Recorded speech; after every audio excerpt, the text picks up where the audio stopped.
Across Britain, there's a hidden network of canals, over 2,000 miles long. Many of them cut through the most spectacular scenery in the country. In this series, I've chosen 6 of my favourites, from the Lancashire coast to the southwest of England. Oops.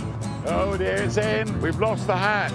I'll be enjoying their stories, discovering why and how they were built, This is Britain at its absolute best. and celebrating their remarkable revival.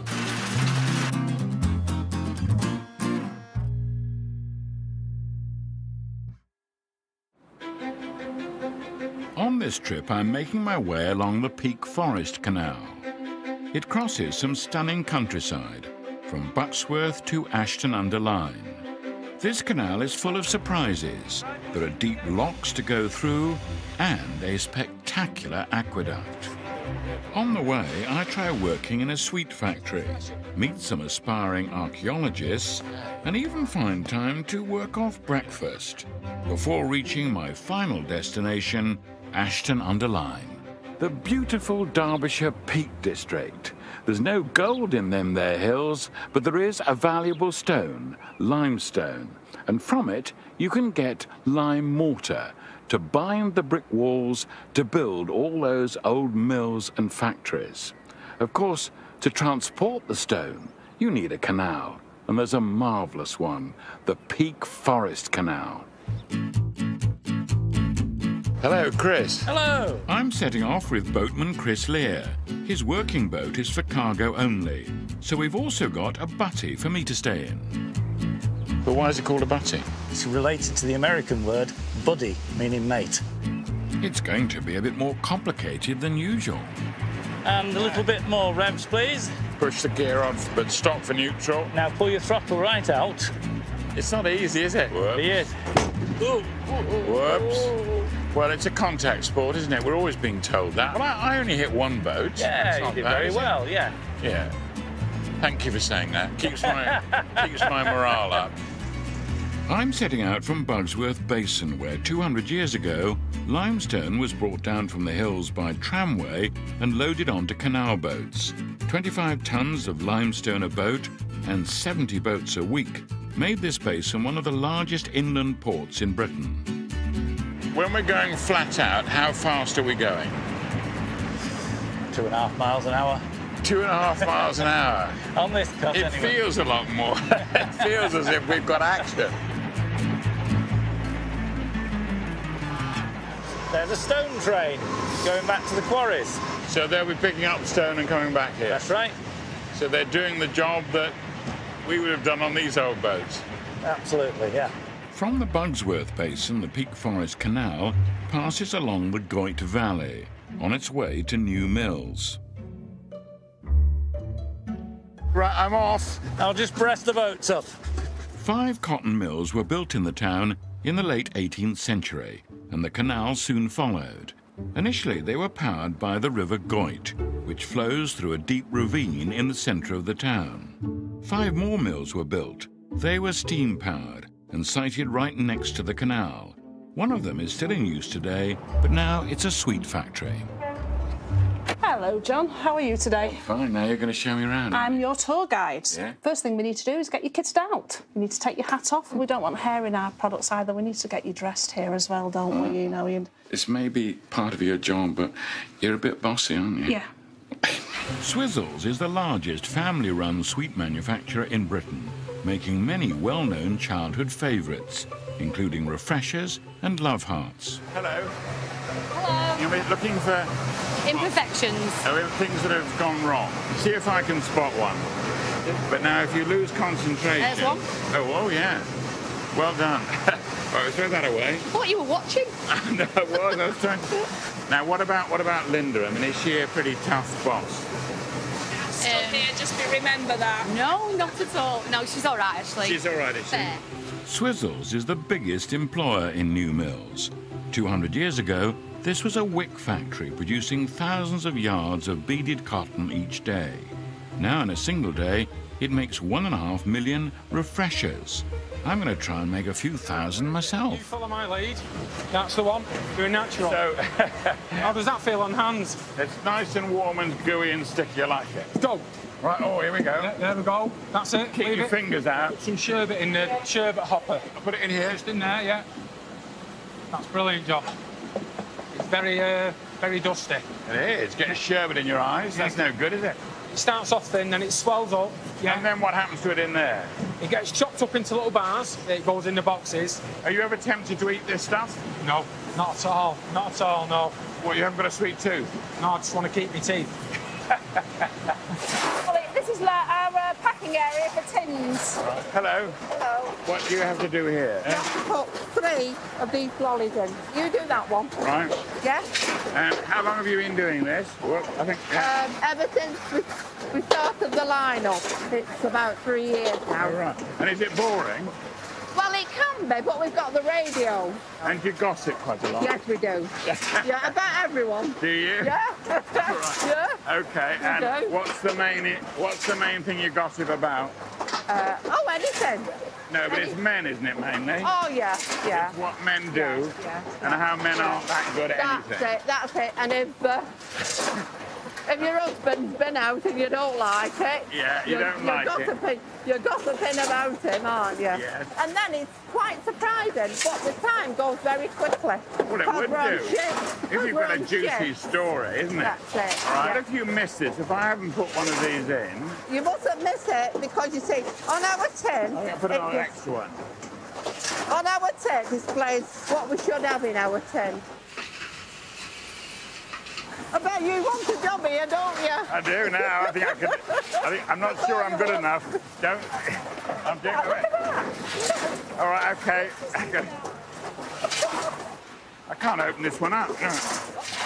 I'm glad there's someone backing me up. You know, That's it, somebody will have to do it. Someone's got to do it. I'm on my own. No, you're not. Oh no, quick. Okay, all right. Okay. I'm not doing very well, am I? I think I'll leave you to it, Pauline. But look, thanks very much. Thank you so much. I really enjoyed that. We're now off along the Goyt Valley from here in New Mills to Marple. Mr. and Mrs. Mallard having a fight. I've got a load of coffees here. Do you want some coffees? It'd be wonderful. Yes to that. Are you a chef? I am. Yeah. That's the spirit of the canal, though, isn't it? Canal folk help each other, don't they? Absolutely. That's wonderful. Thank you. What's your name? Good. What's it like to live by the canal? Every day is different. And you sit in the conservatory there and you just watch the sky. Beautiful. Pull on that line. All right, put it on. And this is how we get the coffees. You will get the across. coffee. Do you notice, Chris, how strong I am? I mean, lots of people think I'm a weakling. Well, you're Look at this. actually- I'm now pushing. I'm now pulling the whole of this barge on my own, you know. Weighs about 20 tons. So 20 tons I'm pulling. That's right, yeah. Thank you, Kurt. Cheers. Forward gear, give us some revs. Marple was once the home of the largest cotton spinning mill in the world, Mellor Mill, a monument to an extraordinary man, Samuel Oldknow. Without him, the canal wouldn't even have been built. Oldknow, a brilliant businessman, transported limestone from the peaks to his lime kilns in Marple. There he made lime mortar, the vital ingredient in all building works. An admirer of all things old, John Clitheroe, offered to show me round the site of Mellor Mill. We're going down to Mellor Mill. He built that 1792. The canal was promoted shortly after that. This Samuel Oldknow, he was just an amazing businessman, wasn't he? Yes, he was. Samuel Oldknow was the Mr. Big of Marple, building a church, cottages and a pub for his workers. He was a stickler for discipline and hard work. Notice is hereby given that the horrid and impious vice of cursing and swearing has become so frequent that all hands in the service of Samuel Oldknow, be they man, woman or child, if heard to curse or swear, shall forfeit 1 shilling, and the proceeds shall be distributed to the sick and needy at the discretion of their employer. But the magnificent Mellor Mill was almost completely destroyed by a terrible fire in 1892. The Mellor Archaeological Trust is now starting to reveal its secrets. The mill was cleared after it had burnt down, and then the site was just cleared and left. Right. I'm going to go now. I'm going to talk to some of these archaeologists. Is that right? Right, yes. OK, right. You're archaeologists, aren't you? Yeah. Oops. I'm not very good at this. I've got to make sure I don't fall over. And what are we digging here? This is part of the wall, the front wall of Mellor Mill. This is one of the first, and at the time biggest in the world, mills. This was the biggest? Yeah, in this time, in the 1800s. Do you not find it boring? No, actually, I would love to be an archaeologist when I grow up. You want to be an archaeologist? Yeah. And what's that? That's... It's a nail, isn't it? Yeah, I believe so. Could be 200 years old. Probably. Put that in the tray, right? This is going to take another, what, 2.5 years, isn't it? Yeah. Probably. So how old are you now? 11. And how old are you? 10. By the time this is finished, you'll be teenagers, won't you? Pretty much, yeah. This is where the first water wheel was. Yes. It was about 20 feet wide and a 20-foot diameter and produced about 50 horsepower. You do get a feeling of, well, just how enormous it is, and these great, big, solid foundations, aren't they? Yes. What is marvellous about that period, though, is their confidence, isn't they? Say, we've got to do this, we'll do it.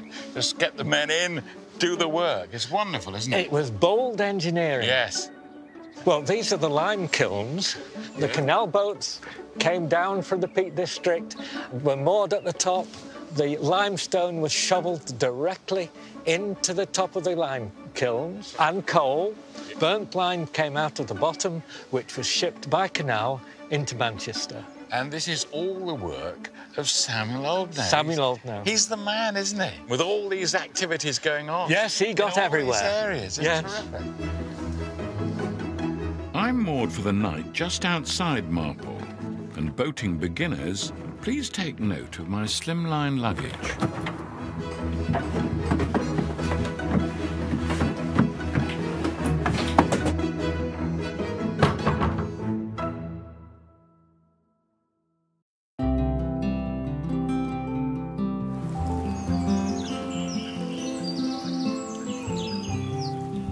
I'm just outside Marple, about halfway along the Peak Forest Canal, which was built to carry limestone from the Peak District to Ashton-under-Lyne.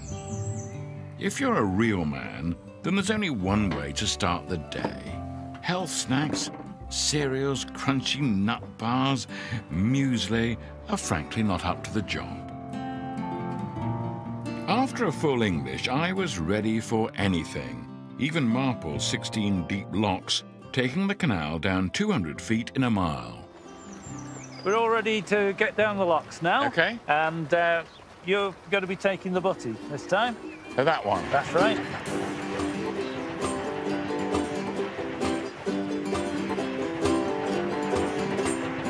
Oops. Oh dear, it's in. We've lost the hat. Keep steering. Fortunately, we have another hat. Perfect, right? You see? Planning, that's what it is. It's just planning. Clever planning. You're doing all the work, Chris. I'm a bit worried about you. But I'm on the tiller. Don't think I'm doing nothing. No, I'm doing a lot. I'm standing here. It's great. It's like going down a lift. So calm, so powerful. And that's just me, the captain.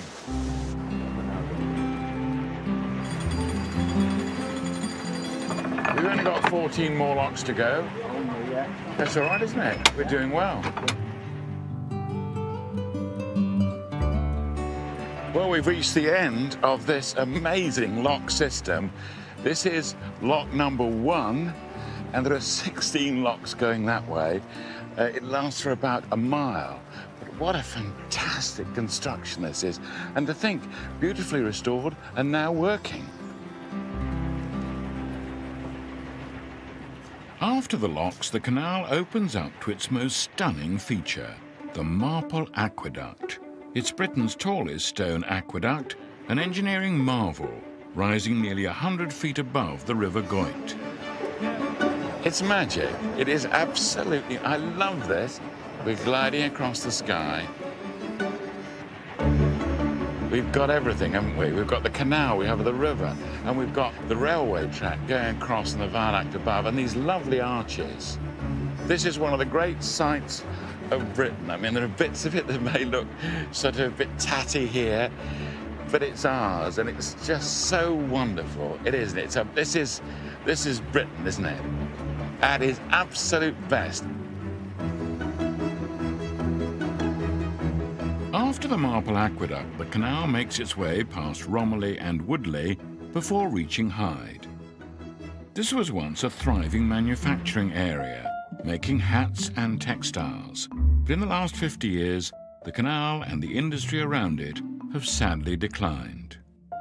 But boxing legend Ricky Hatton, who's staunchly proud of this area, has been determined to turn things around, offering new opportunities to local youngsters. Right, well, you're not boxers, are you? No, do a lot like boxes. I've come here to do a bit of boxing. Right. Do you think I'm going to be any good at it? Yeah, you could be. You might take your hat off. Yeah. Take the hat off. Hi. Here's my next champion.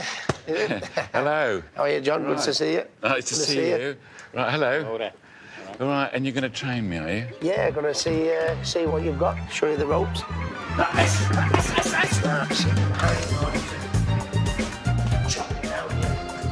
On the jump. That's better. That was harder. That's better. Good boy.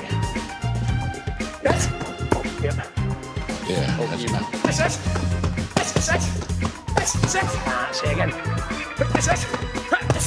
Good boy. Gets you into the mood, doesn't it? Yeah. I'm a bit worried about can he take your power. Are you? Yeah. No, you're just saying that. But you tell everybody that. Okay. Come over to the bags. Yeah, and the bag will swing back and forward at you. Yeah. Right, okay. Yeah, and then you set it up, and then you. That's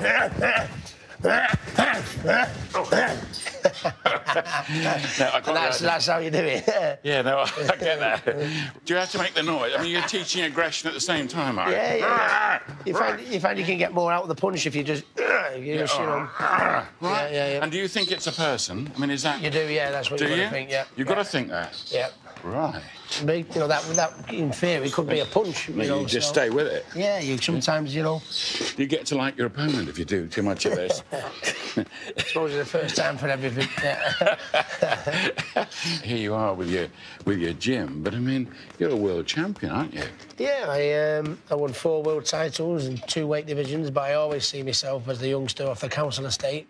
I'm very, very proud of my roots, you know what I mean? When I did well enough in order to get a boxing gym such as the place like that, I wanted it in my hometown, it brought a lot of jobs to the area. How much does it matter, do you think, for the people in this area to have you here as an example, and also for the way you work with the kids? Yeah, I was very, very fortunate that, probably one of my proudest achievements was I was awarded an MBE, and it was not just for what I did in between the ropes, it was what I did outside of the ropes, and stuff in and around the community. If you are a professional, which is what I was, you've got to use your status to try and do better things for people that aren't as fortunate as you. So the canal is quite a thing, isn't it?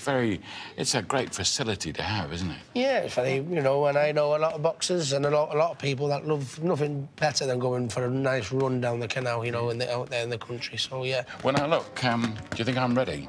Absolutely, we're going to get in the ring now and we'll have a little spar, yeah. OK. Let's see what you've got. Jump in. Usually, just getting into the ring's hard now. We'll just start off with just a few of the basics. Your jab. Yeah. Right. And what you do, as you do, you turn your knuckles over at the last minute to try and get a little bit more power into it, yeah? Right. That's it. Shouldn't I be weaving round you a bit? Yeah. Shouldn't I be doing sort of fancy moves where you don't know where I'm going to hit you? Yeah. All right? Yeah. Well, get it. Did I hurt you? Oh, didn't I hurt you? I thought it certainly hurt me. What were you known for? Very aggressive. I used to attack. I used to throw a lot of body punches and a lot of hooks. So it's a right hook? You throw a right hook, you throw it round. But I want to go for you, though. Pardon? No, because I'm going to try and knock you out. Isn't that the idea? You can do, yeah. All right, so I'm going to do that. Right. And you're going to have to watch out. I mean, I'm in the mood. Oh, yeah. OK, right. Yeah. You're wilting a bit. What do you think? I'm now going to go for my big one, OK?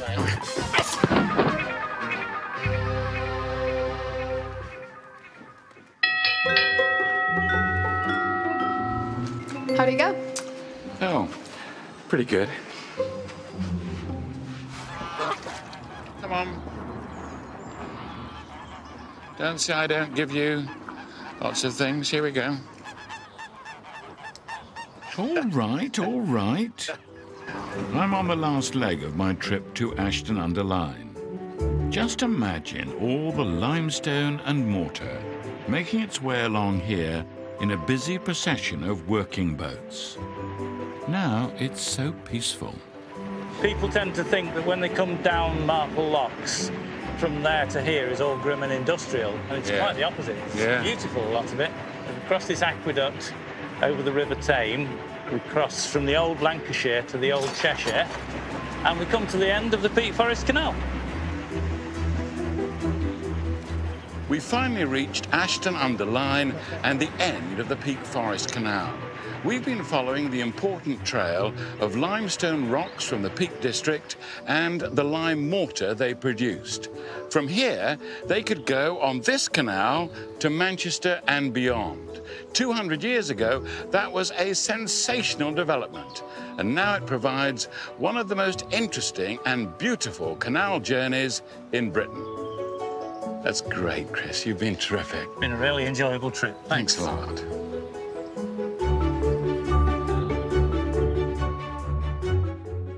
Michelle feels the irresistible pull of passion in Coronation Street coming up next.